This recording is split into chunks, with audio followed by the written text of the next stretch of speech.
প্রচুর তো ডাক্তারি নিয়ে রিল করলাম, তাই না? সকালে উঠে ভাবলাম নিজেকেই তো আলাদা করে রেখেছি, তাহলে একটা বিষয় নিয়ে আলোচনা করা যাক। এই যে আমাদের পেট্রোলের গাড়িতে কেনার সময় দেখবেন E5, E10, E20 এগুলো লেখা থাকে। ই মানে কি? ইথানল, অর্থাৎ অ্যালকোহল মেশানো থাকে পেট্রোলের সাথে। এটা নেওয়ার একটা সুবিধা হচ্ছে, তাহলে ভারতে যেহেতু পেট্রোল খুব বেশি নিজস্ব তৈরি হয় না, ক্রুড অয়েল সাপ্লাইয়ের চাহিদাটা কমে যাবে। তা 2023-এর আগে যে গাড়িগুলো, তাদের একটা অপশন রাখা উচিত আমি সরকারের মনে করি। ইন জেনারেল সব জায়গায় পেট্রোল পাম্পে E20 থাকাটা ম্যান্ডেটরি নয়।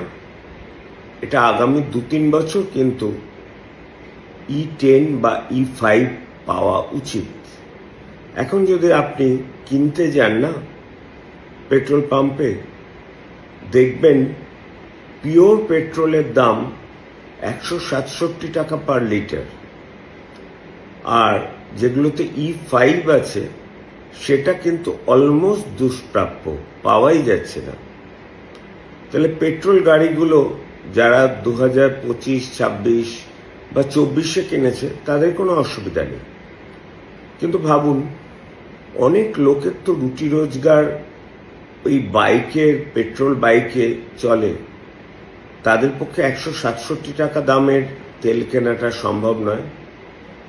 আর যদি 100 টাকার তেল কিনতে হয় তাহলে E20 তেল কিনতে হয়, যেটা কিন্তু তেলের যে বাইকের ইঞ্জিন বা গাড়ির ইঞ্জিন কম্প্যাটেবল নয়, অর্থাৎ মাইলেজ কম দেবে এবং ইঞ্জিন তাড়াতাড়ি নষ্ট করে দিতে পারে। সুতরাং আমার একটাই প্রস্তাব গভর্নমেন্টের কাছে, যে আপনি E20 রাখুন অলওয়েজ প্রত্যেক পেট্রোল পাম্পে, কিন্তু নট মেক ইট ম্যান্ডেটরি যে E20 ইউজ করতেই হবে। তাদের কাছে চয়েস রাখুন E10-এর, এবং যেটা একদম পিওর পেট্রোল তার।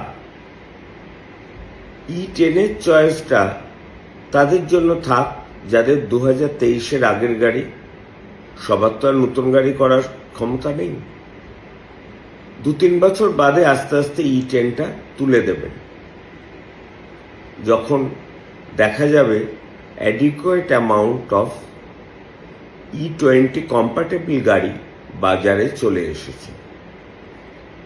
আরেকটু চিন্তা করে দেখবেন, একদম পিওর পেট্রোলের দামটা 167 টাকা থেকে অন্তত পক্ষে 30 টাকা কমানো যায় কিনা।